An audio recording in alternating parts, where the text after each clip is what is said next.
All right. Thank you for joining us on our third of 8 calls, all about volunteer programs. We're here this afternoon with Jennifer Parks from Austin Pets Alive. In 2020 and dealing with COVID, Austin Pets Alive moved from their flagship nursery program that was 24 hours a day, lots of control around kitten care, and moved strictly to a foster-based system through a lot of volunteers and fosters dedicating time. And not only did they take in more kittens than they had prior years, but also had a higher live release rate. So here to talk all about that with us today is Jennifer Parks. Jennifer, I'm going to hand it over to you, and you go ahead and introduce yourself, and we can get started. Sounds good. Thanks, Sarah. So as Sarah said, my name is Jennifer Parks, and I run the Neonatal Kitten Foster Program for Austin Pets Alive. And Sarah, you can toss up that slide whenever you're ready. So it is not an understatement to say that in 2020, the volunteers associated with our program and with Austin Pets Alive saved our program. I'm sure for all of you on this call, 2020 was an incredible and overwhelming year in which kind of all bets were off and none of the rules seemed to apply, and everybody was figuring out a new plan for our pandemic moment.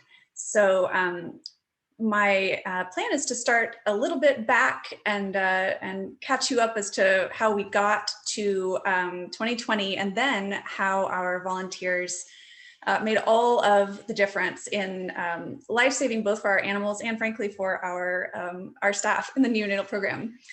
So next slide, please. And that's just the last picture taken of me before COVID. So got to put that up there whenever I can.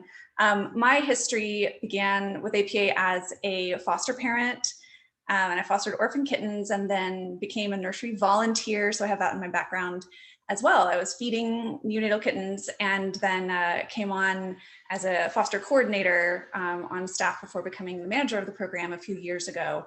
And it has been a wonderful and wild ride, even before COVID. Next slide, please. So in the beginning of our program, Austin Pets Alive was just beginning its exceptional journey in the animal rescue world, and wanted to start rescuing neonatal kittens because that was a high-risk population that really never stood a chance in most animal shelters. They were just kind of euthanized as a matter of course. And Austin Pets Alive is here to fill the gap and rescue the animals that like ringworm or ringworm cats or behavior dogs that don't necessarily stand as good a chance in other places. We want them. Once that dream was in place, we still didn't have much of any of the infrastructure. Neonatal kittens are not studied very extensively in the veterinary world, we've noticed. And so there just isn't much of a body of knowledge around neonatal kittens.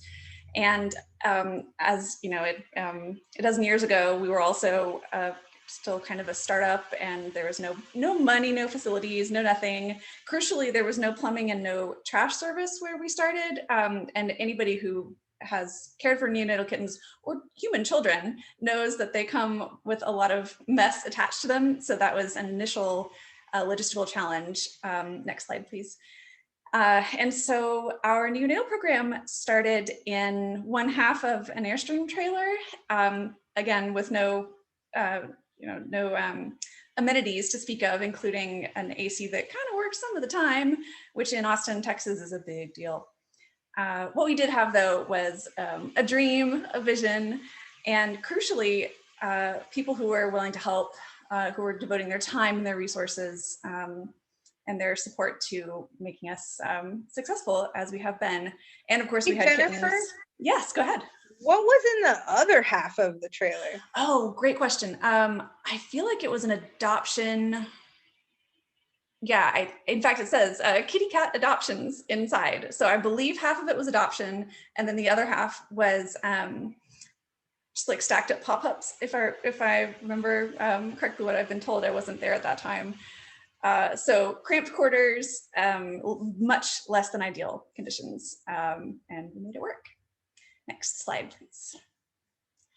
That start back in 2009, seems an age ago at this point, but by the start of 2020, we had grown enormously. We changed locations a few times, expanded our program enormously, and by that time we'd rescued 22,000 animals, and by the time I came on board, we were operating a round-the-clock ICU for up to 140 kittens, as long as kind of kitten season was going on. So roughly like mid-March to Thanksgiving, we would run this whole kitten operation. And it was at that point considered innovative, and it was certainly successful, and we rescued a lot of animals. And it was the established norm for us. This is what we did. We ran a nursery. We sent kittens from the nursery into foster. That was the plan.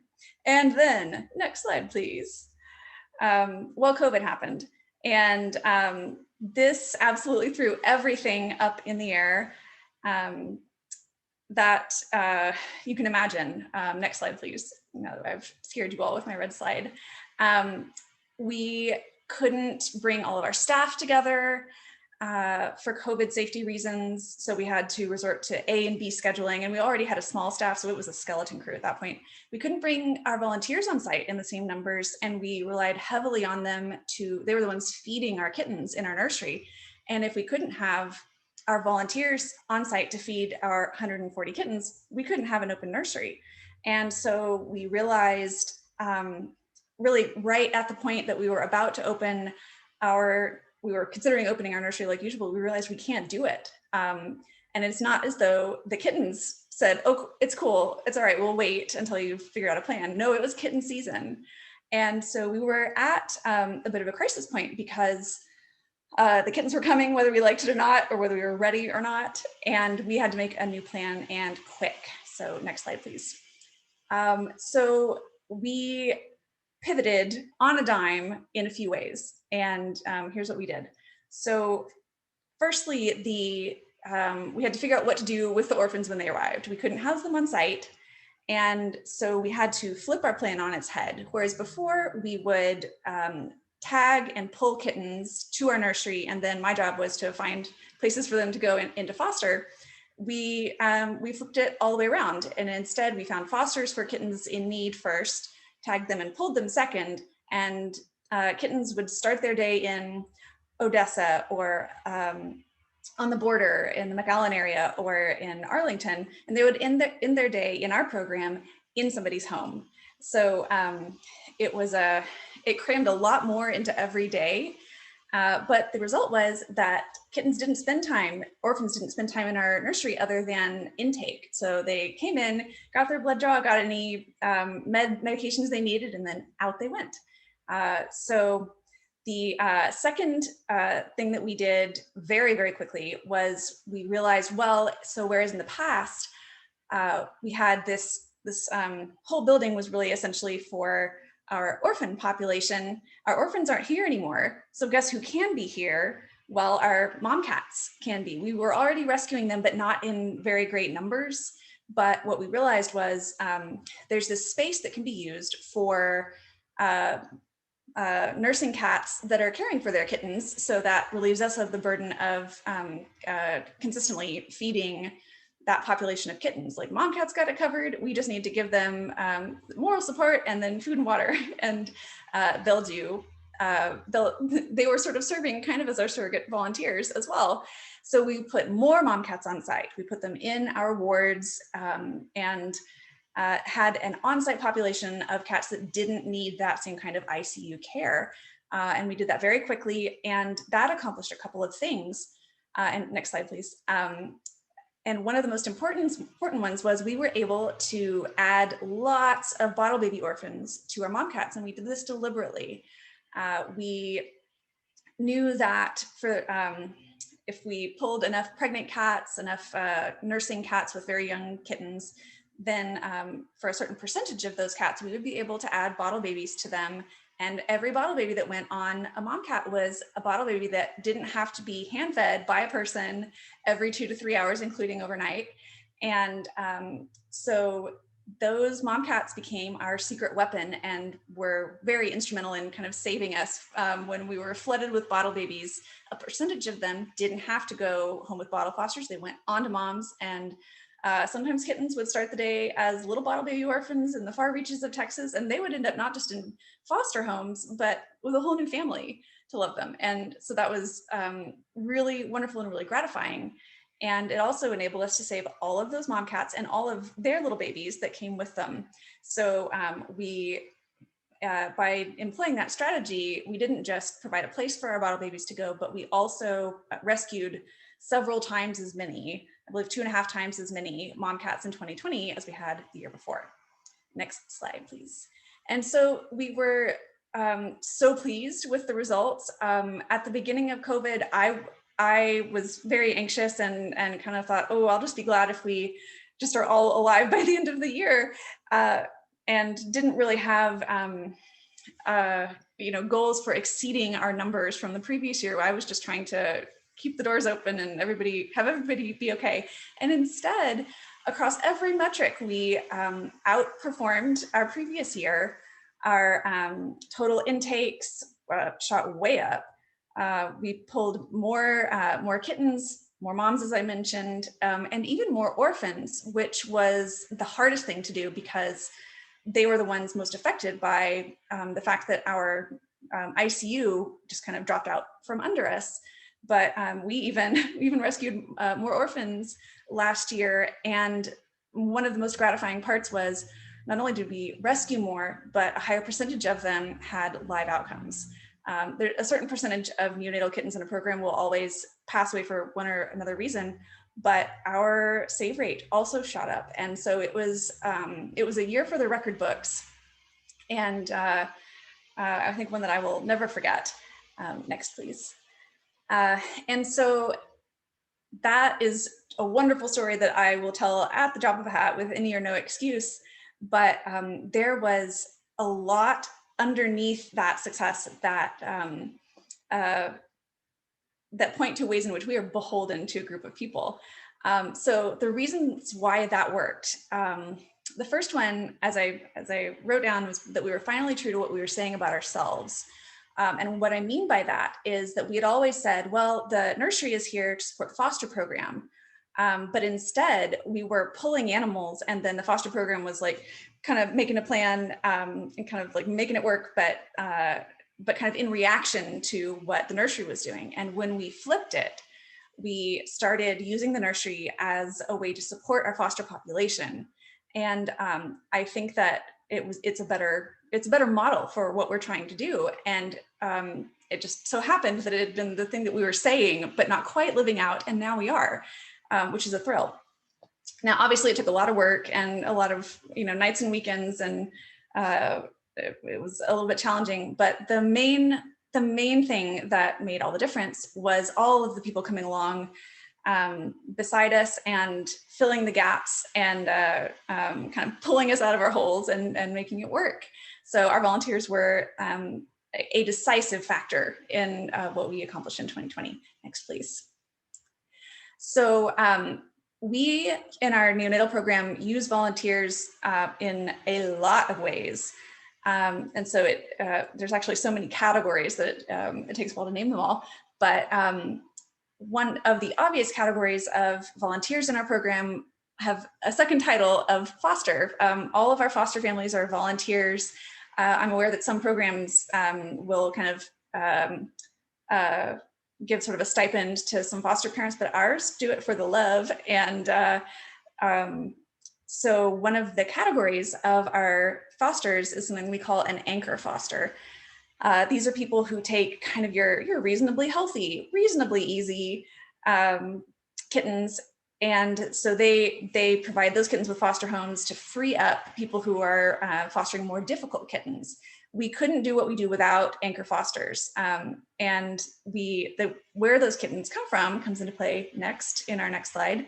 We have a second category of folks who take tricky kittens and they shape them up and then they ship them out to our anchor fosters. So these are people like our bottle baby fosters who say, sure, I'll get up in the middle of the night and feed those 5 bottle baby kittens. We have people who will do that, and they're saints and angels. We also have people who will take our more medically needy kittens.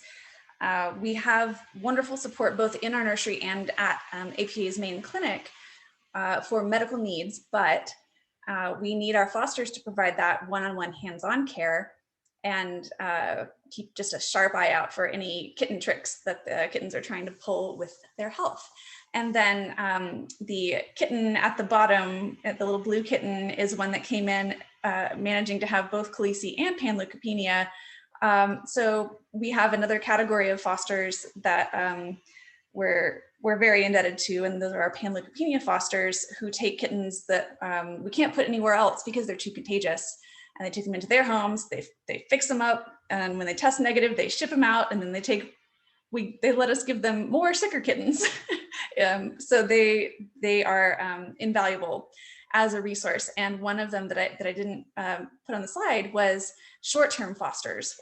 We are contracted with our city shelter, and so they can send us orphans any day, any time of day, and without the safety net of an open ICU, those kittens have to go somewhere. And if we're sent half a dozen bottle babies at closing time, they have to end their day in somebody's home. And so we have people who are willing to drop everything, come get kittens, and hang on to them for a day or two till we can make a plan for them. And without that bridge, in so many cases, we'd be kind of sunk. So we're very indebted to them as well. Next, please. So another category of fostering that we love to do is we love to rescue feral pregnant or nursing cats. That's another category that doesn't stand a chance at so many shelters, but that's why we love to save them. So the little picture on the left belongs to a foster who has a really little, like 10-foot trailer, and she just renoed it. And that lattice is a wall for a feral nursing cat enclosure. And there's another one out of frame on the other side of that sink. And so she has just retrofitted her little trailer to be a feral cat fostering trailer. And it's the most amazing thing. And so we pull feral cats and send them to her. And when the kittens are old enough to be separated, we send the kittens to our anchor fosters, and then the feral cat goes to be a barn cat and live happily ever after. But we have found that some people not everybody has a feral trailer. So they also might end up in somebody's bathroom, and they can be very well taken care for there. They don't require a lot of special skills or anything. And so we have people that are just willing to be hospitable to really ungrateful cats. And we're so grateful. Next slide, please. So one category of volunteers that don't get nearly enough praise is our transporters. As I mentioned, we pull kittens from all over Texas and every once in a while outside of Texas, and somebody has to bring them here. And so these are people who are willing to go again to McAllen or Arlington, just the far corners of the state, and drive back with kittens for us. We also have people who will drive from our city shelter across town to us at Austin Pets Alive. We're located across downtown from our city shelter, so there's a transport challenge there. And so we have people braving rush hour for us and transporting our kittens to us. And the whole shindig would just grind to a stop without them. So they're indispensable for our operation. Next, please. So even with an ICU that is used very differently than it used to be in previous years, we still have on-site volunteers without whom we wouldn't be able to do what we're doing. one category of volunteers on site is our volunteers who, I think nearly all of whom volunteered in the nursery when it was open as it used to be. And they come in, and instead of hand feeding kittens, they're caring for these nursing families and changing out their crates and weighing the kittens and making sure everybody's okay, hand feeding them if needed. So serving a similar but somewhat different function than they used to. And that is what has enabled us to rescue so many nursing families in the last year, because we have the capacity to care for them on site, and without bringing in so many volunteers as to make it unsafe from a pandemic standpoint. So we have somebody coming in every morning and every evening to care for these nursing cats and their families. And then, as you can probably imagine, that we generate a lot of need for chores. And so we have wonderful, humble, kind-hearted people who will come in and do our laundry for us and our dishes, and stock our shelves, and sweep our floors. So there's just a lot of upkeep that goes on with a nursery operating even differently than it used to. And I think we'd all be dirtier and sadder without them. So they're absolutely critical to our operation. Next, please. So in another category of volunteers that's very much behind the scenes for our program is our small group of foster mentors. These are people who have experience both with APA kind of ins and outs, and also with neonatal kitten care. And so they devote their time to coming alongside the newbies and answering their questions, encouraging them when they get overwhelmed, and kind of helping to make sure that they stay feeling supported and on the right track. So they actually work in, they live in different areas of the country. There's one that lives in LA and one that lives in Canada right now, and then some others that are more local. So that is something that has been just as easy to do during the pandemic, if not easier.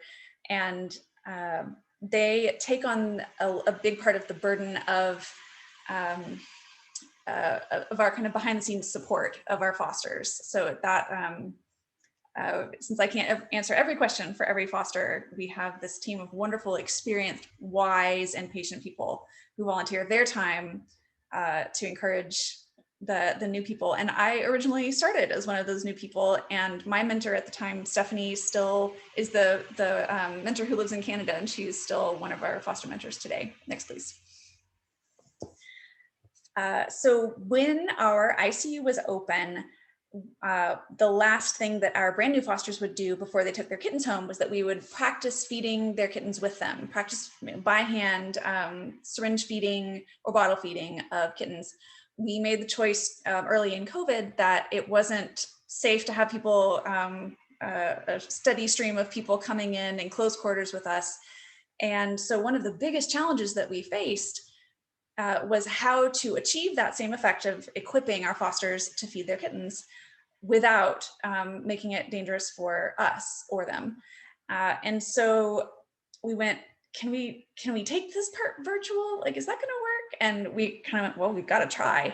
So we did. And so we had a group of people who pre-COVID had trained new people to feed our kittens in the nursery. And we said, hey guys, would you like to keep training people to feed kittens, but from the safety and comfort of your own home?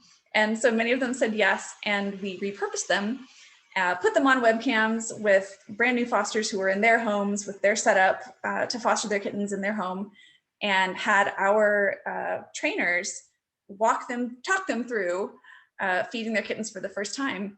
That was one of the things that I was the least sure would work, because that's it's kind of a lot of my right, your left. Oh, I can't quite see the scale. Can you point me down a little bit? But our volunteers were so dedicated, so sweet, so patient, so committed that they made it work. And the brilliant thing about that was that their willingness to do that turned that situation of not being able to feed kittens by hand in person from kind of our biggest bottleneck to something with maybe the greatest potential for growth for putting for kittens in new foster homes on a daily basis. So that's something we're really excited about. I'm still kind of marveling that it's been as successful as it has been. And that's down to the commitment and competency of the people who are training these new kittens, new fosters rather. Next, please.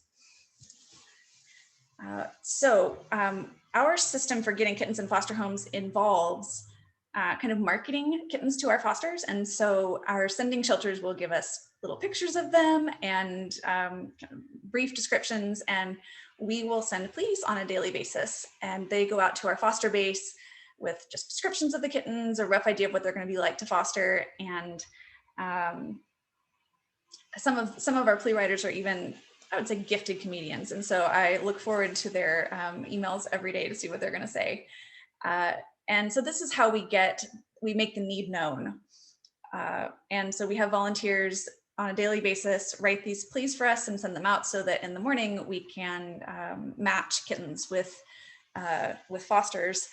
And that's something that has always been done virtually. So one of our plea writers lives on two of them live on the East Coast, one in DC, one in the Carolinas, I think. And so we just have help coming from all corners of the country to help put out the word that we need fosters for our kittens. Next, please. One of the kind of least glamorous but most necessary parts of running a neonatal foster program is that we've got to track them. They require a lot of record keeping from their health to their actual location and straight through to their adoption. And so we have a team of detail-oriented people that we need so badly who volunteer their time to take the information that we send them in our reports and translate that into our spreadsheets and our database so that we are keeping accurate, helpful records that we can use to pull reports and learn about what we're doing, what we're accomplishing. And without it, it's actually surprising how easy it is to lose track of where kittens are. So without these guys, we wouldn't know what was going on. And so we also have data entry people outside of Austin, outside of the state, that help us keep track of what we're doing, which we so badly need. Next. So we have people who love our program, love the kittens in it, but can't necessarily foster or maybe even come on site to volunteer. And so the other thing that we have behind the scenes volunteers doing is things like helping with our marketing. We have people who make rice socks for us. That's exactly what they sound like. They're socks full of rice that we microwave and then put in kittens' carriers to send them home so they won't get cold. And they do a lot of the provisioning of our program.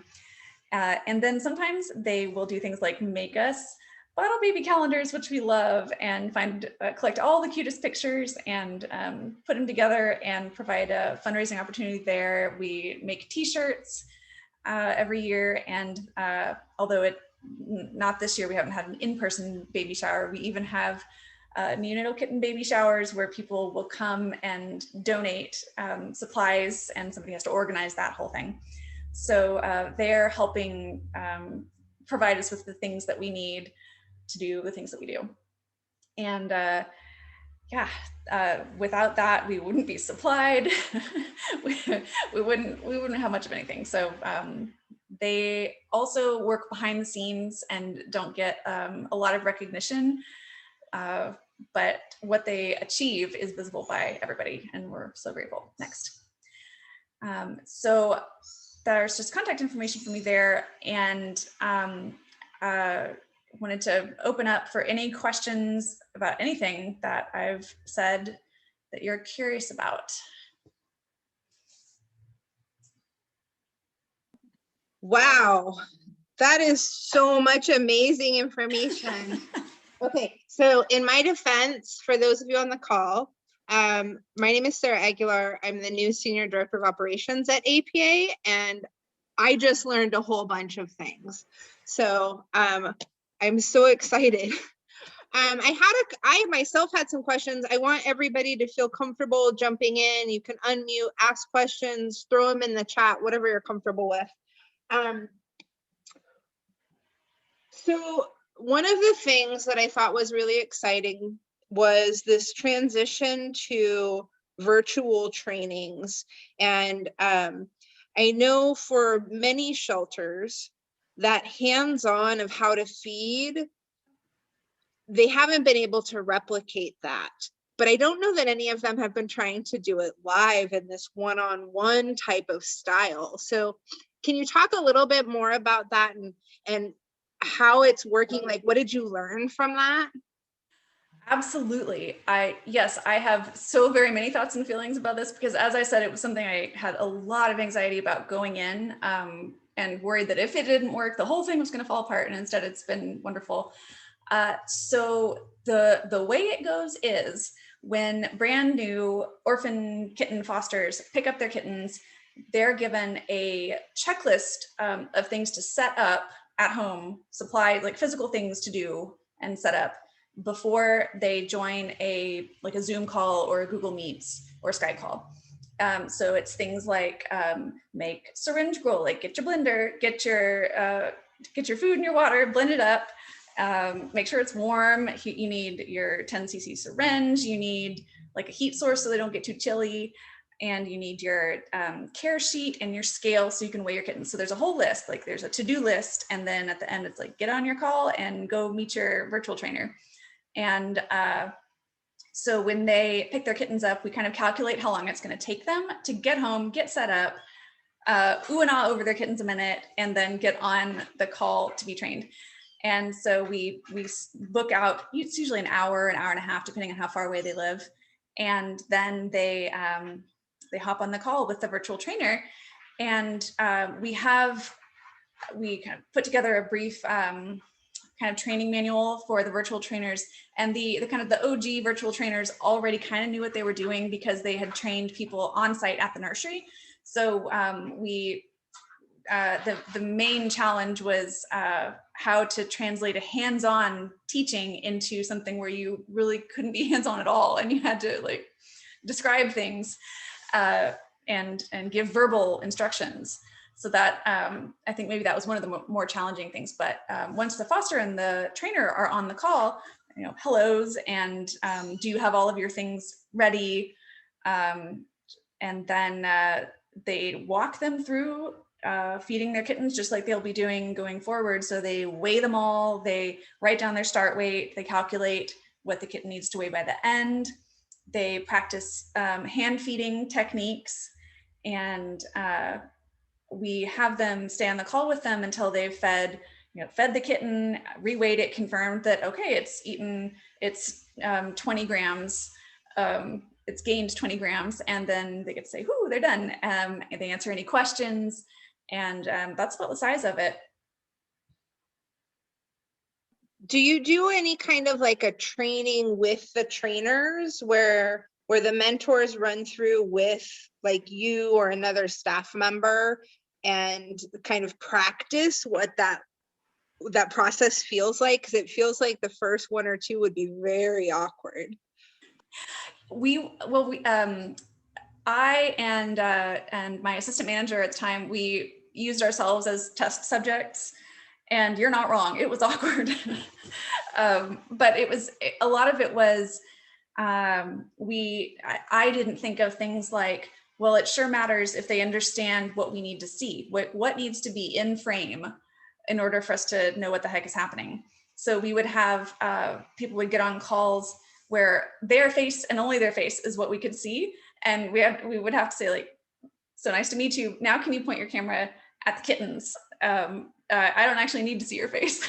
In the nicest way possible, we would say, here's what we need. We need you to frame the kittens, maybe the scale at a certain point. Right. I'm just here for kittens, not like your face. That's cool. Yes, this is one of the, like, feel free to just, not appear on screen. It's all about priorities. So as far as training the trainers, we were so fortunate the first go around to have people that already knew how to train. And I'll admit that that part of early COVID is still kind of a blur, pretty much kind of a blur. My memory is that we walked through kind of what it was like for us as we were learning to do it. I think that we sat in on a couple of calls. Like we didn't really have time to play, like I didn't have time to play foster, but I could sit in and kind of like do work while they were training and then give pointers. So it was kind of not quite a shadowing, but that was about it. Now this is year 2 and we're trying to expand. Like we realized like, hey, we could actually expand this thing a whole lot given the time and resources. So this year we're working on a more formal 2-part training, because now we're going to be pulling in people who weren't volunteers at the nursery. So they're going to need more training. So we've drafted a Google Slides presentation to kind of walk them through it. And then they can ask any questions, and we'll use that to put together kind of an FAQ for future trainers. And then we're planning to have them shadow a current trainer a couple times, which is what we did in the nursery when it was open. So it'll still follow that sequence fairly closely, and then they'll launch. They'll watch the trainer as they're training, then the trainer will watch them the next time, and then off they go to train more fosters. It's kind of like when you started a new job or you become a trainer at a job, right? Like you got to watch me once, and then I'm going to watch you, and we're going to see how this goes. That's so amazing. Yeah. One of the other things I thought was really interesting is how many different roles there are for volunteers. Everything from transport to cleaning to actually fostering or caring for moms. There's so many things. And I'm wondering sort of if you can talk a little bit about the volunteer recruiting onboarding. Like, do you set out and tell people like, hey, we need transporters? Or do you just take kitten volunteers and then kind of help them navigate where they want to be? So the short answer is probably all of the above. I know that APA has a volunteer onboarding process. And so we're not necessarily their first point of contact when they come in to APA. We, during COVID, just benefited hugely from this pre-existing volunteer pool that I know not every shelter has, of people who already knew some of the stuff. And furthermore, they already knew, hey, I can come in and feed kittens, or maybe I can train other people virtually to feed their own foster kittens, but I can't, like my daughter's allergic, I can't actually foster kittens. And so they had already self-selected in certain ways. And that made it easier for us. If I were starting with, we've actually pulled in some new volunteers during COVID, some that started off as fosters, and we have a thriving foster Facebook group that is, and I always say it, but it's my favorite place on the internet because it is full of happy, encouraging, supportive people and their kittens. And it's turned into a whole wonderful little community. And so when people bring home their kittens, they're added or they're invited to the Facebook group. And what has happened is they've gotten on there, they've been like, hey, these feel like my people. I want to get like more involved. And they've ended up as, in one case, we have just turned one of them into a mentor. One of them, and others have turned into data volunteers and things like that. So we've started not quite from scratch, but once they're in as fosters, there are ways that we channel them into other things. I don't want to keep asking questions if other people have questions. So please feel free to unmute yourself or drop your question in the chat, or I will just keep going because I have like a million questions. Well, I second that. I love questions, and no question is too small or seemingly too silly. I love them all. So please don't be bashful, and you can put it in the chat if you would like. Okay, so before I came to APA, I worked at a large municipal shelter that was, well, I worked at 2 municipal shelters. The first one I worked at was my first experience dealing with foster and neonates. And I started in February and kitten season started in March, and I thought I was going to die. It was the most overwhelming experience ever. And people just kept, the first month, people were like, just wait, just wait, just wait. And then 4 weeks later, they were like, told you. So I think for some of the folks that may watch this, they're coming from a municipal organization where they don't really have a choice of whether they take in kittens or not. They just show up all times of the day. And so I think one of the things that probably will resonate the most is the on deck fostering and the emergency fostering system that you have, where you've got folks lined up before kittens come in. So if you have any more information to share about that, or tools or things that will help folks, that would be really great. Yes, I have lots to say about that, because you're right, that has been pivotal. It was last year, and as COVID wanes and the city shelter starts to open up more, it will only become more important. So municipal shelters, I feel ya. As I said, we are contracted with our city shelter such that at any time they can say, we have kittens for you. And basically they say jump, we say how high and how many kittens.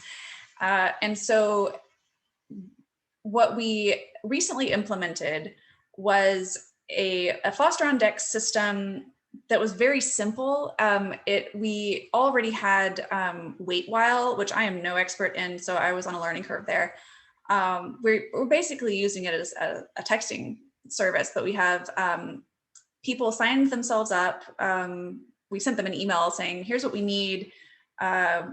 Reply with the categories you're up for. Like, I can do bottle babies, I can do foster on deck, like day of, drop everything, come get kittens, and hold them for a day or two fostering. And so they signed themselves up. And so now we have a list of people who say, I can come get kittens and keep them temporarily while you find a foster for them. Okay, wait. So you're telling me that they sign up, your on deck system works in wait while? It works okay. I suspect that there's probably software that is more tailored for this, but we went with what we had. So if anybody out there has a foster on deck system they're totally sold on, I'd want to know about it. But the one we have now has the benefit of you can search. So if we need a bottle baby foster, we can filter for that. If we need just a kind of a bridge foster for some syringe girlies, we can do that. And then we have the ability, without giving our personal phone numbers to all of our foster base, to text them and say, here's what we need. And then there's not 100% positive response when we send those messages. Sometimes we get, today I just can't. And that's bound to happen. But this at least gives us the ability to move quickly down a list and ping them and see who we can get to respond and come get kittens. Wow, that's awesome. All right, so we got like 10 more minutes. I'm gonna pause for a second and see if anybody wants to unmute and ask anything before I just keep going. Overload. I can talk a mile a minute about this stuff. And for people who think of questions later, I think Sarah put my email address in the chat, and I'm also happy to answer questions later. But I would love to hear from anybody who comes up with something. Yes, that's me. Okay, me again. Yes. So I love the idea that you have different like titles for your fosters based on what they will do. And one of the things I think is really fantastic is that your fosters who just take like self-feeding healthy kittens aren't called like lazy fosters or easy fosters. They're called anchor fosters because they are such an important piece of the program. How did you guys come up with all these names like Shape and Ship and Anchor Fosters? Well, so Anchor Fosters, I can't take credit for. Another foster, I think brought that with her from when she moved here or something. But it's so fitting, right? And I do think it's good to give them a name that speaks to their importance to the program. Because you're right. If we just said, oh, you'll take any old easy one, like that's not affirming of them and what they're giving of themselves to do, and it doesn't speak to their importance to the program more generally.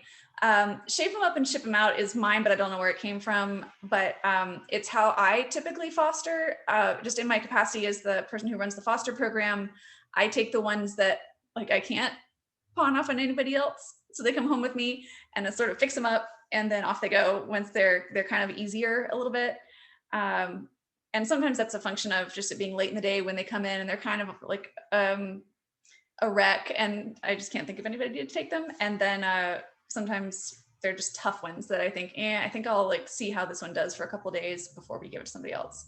But then if we have a medical foster who loves that kind of stuff, then I can give them to them. And bottle baby fosters fall into that category too. What they're shaping up is a kitten who has no idea how to feed itself, and so they get them a certain distance towards that goal, and then when they're a kitten that is just easier for your average foster to deal with, then off they go. And then we give the bottle baby foster newer, littler ones to take care of. I love it. So we have a question from Trudy. Are there special measures that you take with the nursery for mothers and kittens to prevent infection? Great question. So we do, and it's with some tweaks, a similar set of protocols to what we did when we had an open ICU. They're the basics like hand washing, nail brush, and so on in between litters, disinfecting of items like microwave doors, and then we've switched over to rescue this year for the most part, which I'm so grateful for. Prior to that, we had sort of a 3-step process of 409 and bleach, and then some things would get trifectant as well.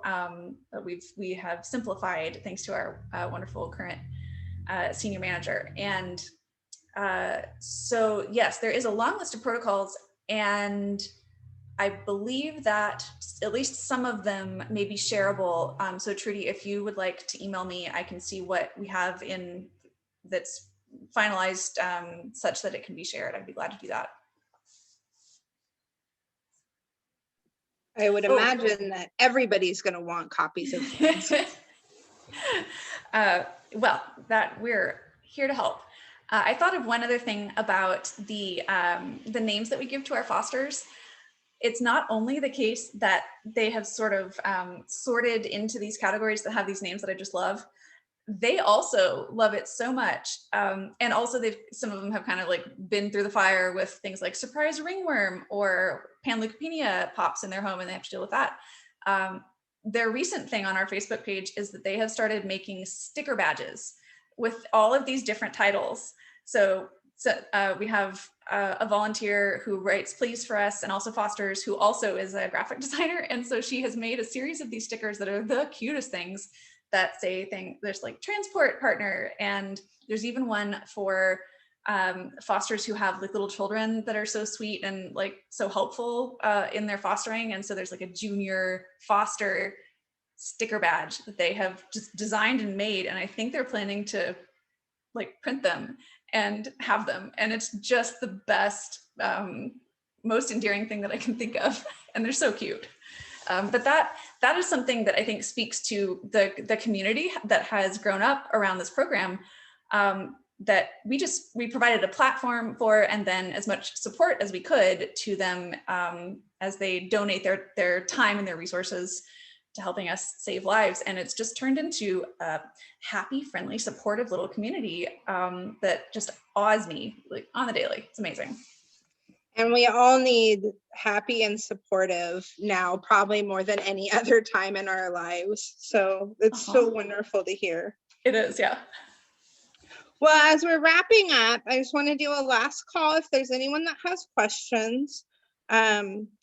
While we're just giving a minute for that, I will say how exciting it is that this kitten program achieved a 93.5% live release rate, That is unlike any other neonatal live release rate that I have heard of ever. And it's so exciting. I think it really speaks to not just the work that you and your team are doing in recruiting and supporting volunteers and fosters, but also it really talks about the level of life-saving that we can achieve with individualized attention to the animals in our care, and the direct support of a single home in just facilitating care. It's just really kind of overwhelming. So thank you for all of that. Well, I too find it a little overwhelming, and it has it certainly has taken a village to just to help us survive the first pandemic year, and then to be as successful in life-saving as we have been. And of course, we've listed all of these ways that our volunteers have been not just instrumental, but indispensable. We have a dedicated staff, one of whom is on this call, and they are a life-saving community, not just for the animals that we serve, but also for the people around them. So I think that if anything, we've come out of this, out of 2020, stronger, more optimistic, inspired by new ideas that were born out of necessity. Let's face it, we wouldn't have ditched our ICU if we hadn't had to.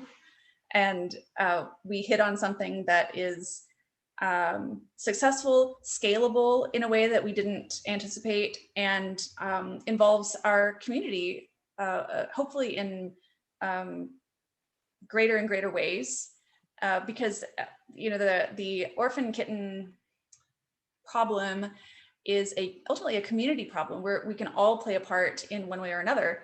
And I think as we take advantage of the new possibilities that we're becoming aware of, there's going to be more and more opportunity to involve more and more people, and not just people who want to bring kittens into their homes. That's not required to be a part of life-saving, and there are so many other ways to participate and make our community happier, healthier, and more livable for everybody. Well, I don't know that there's anything to add to that, Jennifer. Thank you so much for joining us today and sharing this information.